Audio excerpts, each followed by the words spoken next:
Hello mga kalalabs. Nagluto ako ngayon ng pasta with the sauce and shrimp and turkey. Everything I put.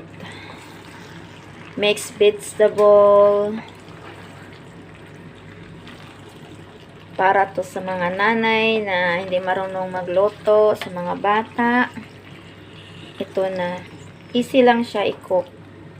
Ilaga mo na yung macaroni, tapos pag maluto na, i-drain, tapos igisa sa onion at saka garlic. Tapos ilagay na yung pasta na nilaga.